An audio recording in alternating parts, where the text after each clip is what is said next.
امیر علیہ سنت کی نصیحتیں، اچھی نیت کے بارے میں نصیحتیں۔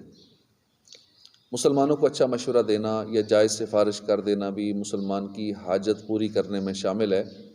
اچھی نیت کی صورت میں کار ثواب بھی ہے۔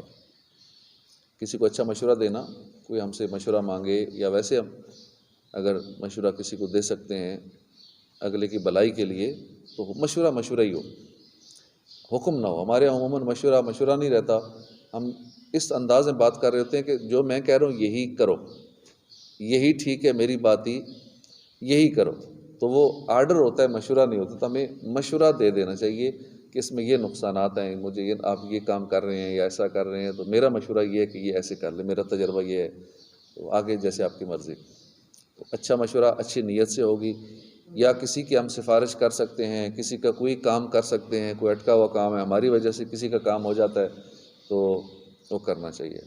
عموماً اس کا بھی ذہن نہیں ہے کہ میں اس کی سفارش کروں گا تو کل اس کے بدلے پھر میں کام تو اس کا کر رہا ہوں تو مجھے کیا فائدہ ہوگا، کل پھر وہ مجھے بھی اپنا کام کہے گا، تو یہ بھی ذہن میں ہوتا ہے کہ ذاتی کام ہوگا تو پھر میں کہوں گا، ورنہ کیا ہوگا میں اس کسی کی مدد کر رہا ہوں، اس کا کام کروا رہا ہوں، تو پھر کل یہ بندہ جس سے میں کام کروا رہا ہوں نا، یہ پھر کہے گا میرا کام کر دو، تو مجھے پھر اس کا بھی کرنا پڑے گا۔ چلو چھوڑو، کرتے ہی نہیں، نہ کسی کی سفارش کرو، نہ کسی کے کام ہو۔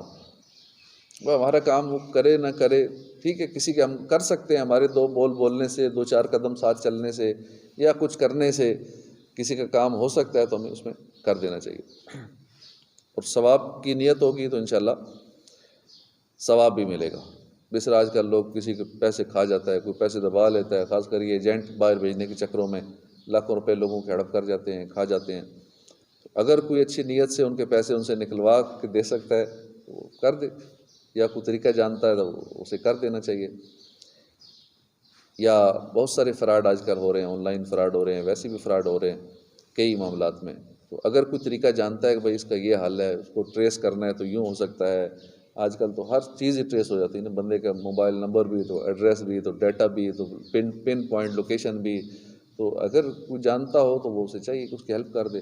موبائل کسی کا گم ہو جاتا ہے، اب اس کے بڑے طریقے ہیں ڈھونڈنے کے، فائنڈ مائی موبائل ڈیوائس، اس کے ذریعے بھی اینڈرائڈ موبائل کو لوکیشن پتہ لگ جاتی ہے۔ ایپل کا ہے تو اس کا وہ فائنڈ مائی فون، اس طرح اس کے الگ سے آپشن ہے، لیکن ہوتی ہے آپشن کہ موبائل کی لوکیشن آپ کو پتہ لگ جائے گی خود ہی، بغیر پولیس کے پاس جائے۔ تو اگر کسی کو پتہ ہے تو کیوں اگلے کو دھکے کھلائے، پولیس کے پیچھے بھاگے، تھانوں میں جائے، اور کرنا انہوں نے پھر بھی کچھ نہیں ہے، اپنی مرضی کریں گے۔ تو اگر ہمیں پتہ ہے یہ چیزیں تو کسی کی مدد کے لیے ثواب کی نیت سے بتا دینی چاہیے۔ اچھی نیت ہو تو کسی کے دینی نقصان پر دل جلانا بھی کار ثواب ہے۔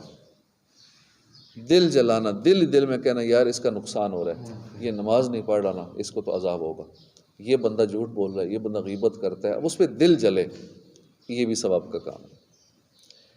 ہزاروں اچھے کام ہیں، ثواب کی نیت نہ کرنے کی وجہ سے محض مباح ہوتے ہیں، یعنی وہ کار ثواب نہیں بنتے۔ ہزاروں کام ایسے ہیں، لیکن نیت اچھی کر لیں تو وہ ثواب بن جاتے ہیں، عبادت بن جاتے ہیں۔ اچھی نیت سے معاف کرنا کار ثواب ہے۔ معاف کرنے کا ایک دنیاوی فائدہ یہ بھی ہو سکتا ہے کہ جس کو معاف کیا جائے اس کے دل سے معاف کرنے والے کا بغض و کینہ نکل جائے۔ اللہ پاک اور اس کے آخری نبی کے بارے میں نصیحتیں۔ اللہ کے آخری نبی صلی اللہ علیہ وسلم کی امت میں پیدا ہونا یہ انمول نعمت ہے، اور یہ نعمت ہمیں ملی ہوئی ہے، اور انمول، جس کی قیمت ہی نہیں۔ جو اللہ پاک اور اس کے آخری نبی صلی اللہ علیہ وسلم کی فرما برداری میں لگا رہتا ہے، دنیا اس کی خدمت میں لگی رہتی۔ لذت عشق رسول لازوال دولت ہے۔ اپنے دل میں عشق رسول کا چراغ جلائیے، دنیا میں بھی کامیابی نصیب ہوگی، آخرت میں بھی کامیابی۔ کامیاب ہونا چاہتے ہو تو دلوں میں عشق مصطفیٰ کی شمع فروزاں کر لو۔ اور بعض لوگ کامیابی، دنیا کی کامیابی کو ہی کامیابی سمجھتے ہیں، یہ حقیقی کامیابی نہیں ہے۔ اصل کامیابی ہے کہ جہنم سے بچ گئے، جنت میں چلے گئے، بس وہ فائنل کامیابی۔ امیر علیہ السلام فرماتے ہیں مجھے عربوں سے محبت ہے، کیونکہ مکی مدنی مصطفیٰ صلی اللہ علیہ وسلم عربی تھے۔ سب سے بڑی کرسی ہے غلامی مصطفیٰ کی کرسی، باقی ساری کرسیاں چند دن کے لیے ہوتی ہیں۔ غلامی مصطفیٰ کی کرسی پکی پکی ہوتی. غلامی مصطفیٰ میں ملنے والی حکومت یہ جسموں پر نہیں ہوتی، دلوں پر ہوتی. غلامی رسول کی کرسی مل جائے تو پھر کسی کرسی کی ضرورت نہیں ہے، پھر دنیاوی عہدے کی، منصب کی ضرورت نہیں رہتی جب بندہ غلامی مصطفیٰ کی کرسی پر آ جائے. نبی آخر الزمان صلی اللہ علیہ وسلم، صحابہ کرام، اہل بیت اطہار، اولیاء کرام کی غلامی میں دراصل آزادی ہے.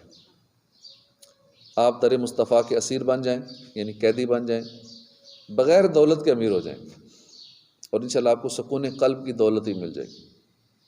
سرمایہ عشق پانے کے لیے عشق الہی، عشق رسول پر مبنی حکایات اور مضامین پڑھنے چاہیے. گناہوں کی وجہ سے دل بھی میلا ہو جاتا ہے، اور تلاوت قرآن کرنے، موت کو یاد کرنے، اللہ پاک کے خوف اور عشق مصطفیٰ میں رونے سے دل کی صفائی ہوتی ہے. بارگاہ رسالت میں دو جہان کی بھلائیوں اور مغفرت کا سوال کرنا چاہیے. اللہ پاک اور اس کے آخری نبی صلی اللہ علیہ وسلم کی بارگاہ میں جو اچھا ہے حقیقت میں وہ اچھا ہے. سارے لوگ تعریفیں کرتے رہے یہ فلاں بڑا اچھا آدمی ہے، لیکن اللہ رسول کی نظر میں وہ اچھا نہیں ہے تو وہ اچھا ہے ہی نہیں. درود پاک کے بارے میں نصیحتیں. درود تنجینہ یہ ایک مجرب نسخہ ہے. کوئی مسئلہ آ جائے، پریشانی آ جائے، کوئی حاجت پوری نہیں ہو رہی تو درود تنجینہ پڑھنے. کوئی چیز گم ہو گئی ہے، مسئلہ بن گیا، بیماری آ گئی، پریشانی ہو گیا، ایکسیڈنٹ ہو گیا، کوئی معاملہ گھر میں ٹینشن بن گئی ہے، درود تنجینہ، تنجینہ بھی لوگ کہتے ہیں، دیکھیں درود تنجینہ یا تنجینہ یہ پڑھنا چاہیے، اس کا معمول رکھنا چاہیے. درود شریف اعمال کو پاک کرنے والا ہے. اگر آپ بارگاہ رسالت میں مقرب ہونا چاہتے ہیں تو پیارے آقا صلی اللہ علیہ وسلم کی اطاعت، سنتوں پر خوب عمل اور درود شریف کی کثرت کیجیے. انشاءاللہ اس کی برکت سے نبی کریم صلی اللہ علیہ وسلم کا قرب مل جائے گا. اسلام اور شریعت کے بارے میں نصیحتیں. شریعت آپ کے پیچھے نہیں چلے گی، آپ خود شریعت کے پیچھے چلیے. مسلمان ہر معاملے میں شریعت کے مطابق کرنے کا پابند ہے. اسلام اور اپنے مسلمان بھائیوں سے حسن ظن رکھنے کی تعلیم دیتا ہے. ہم نے ہر مسلمان کے بارے میں حسن ظن ہی رکھنا. ہمیں دنیاوی بھلائیاں حاصل کرنے کے لیے بھی وہی کام کرنا چاہیے جو عین شریعت کے مطابق ہو. جو شریعت اور طریقت کو الگ الگ ہے ہمیں اس سے الگ رہنا چاہیے. شادی میں بھی شریعت کے احکام ہی کی پابندی کی جائے. غیر شرعی رسومات وغیرہ کی شادی میں بھی نہیں ہونی چاہیے. رشتہ داروں کی بات نہ مانی جائے، جو شریعت کہتی ہے وہ کیا جائے. رشتہ دار نہ جنت میں داخل کر سکتے ہیں نہ دوزخ میں ڈال سکتے ہیں. ہمیں شریعت پر عمل کرنے کے لیے حساس طبیعت، سینسٹیو ہونا پڑے گا. شریعت ہمارا معیار ہے.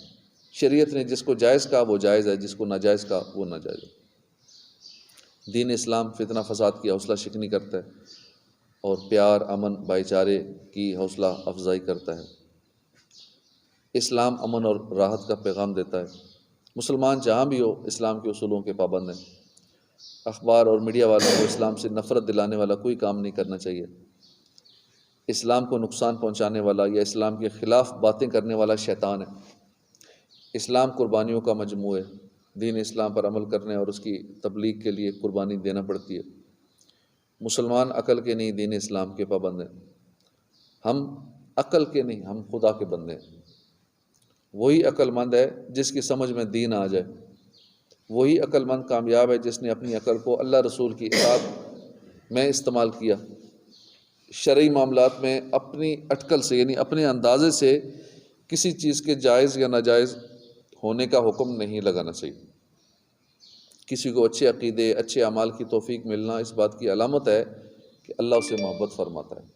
ریگولر اگر کسی کو نیک کام پہ استقامت مل رہی ہے، بندہ ریگولر کوئی نیک کام کر رہا ہے تو سمجھ آئے اللہ مجھ سے محبت کرتا ہے. کسی کو اچھے عقیدے اور اچھے اعمال کی توفیق ملنا یہ علامت اسی بات کی کہ عقیدہ بھی ٹھیک ہے، نیک اعمال بھی ہیں، اس کا مطلب ہے اللہ مجھ سے محبت کرتا ہے. اور بندے کی سب سے بڑی خوبی ایماندار ہونا، مسلمان ہونا.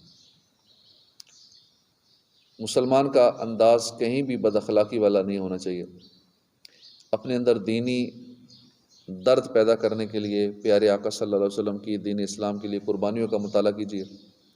جسے دین کے معاملے میں ستایا جائے اسے چاہیے کہ حضور صلی اللہ علیہ وسلم کو یاد کر لیا کرے کہ ہم نے کسی کو نیکی کی دعوت دی، دین کی دعوت دی، اچھی بات کی، اور آگے کسی نے گالیاں دیں، کسی نے مارا، اس وقت حضور صلی اللہ علیہ وسلم کی قربانیوں کو یاد کر لے کہ وہ لوگوں نے آپ کو پتھر ہی مارے، لہو لہن کیا، ستایا، گالیاں دیں۔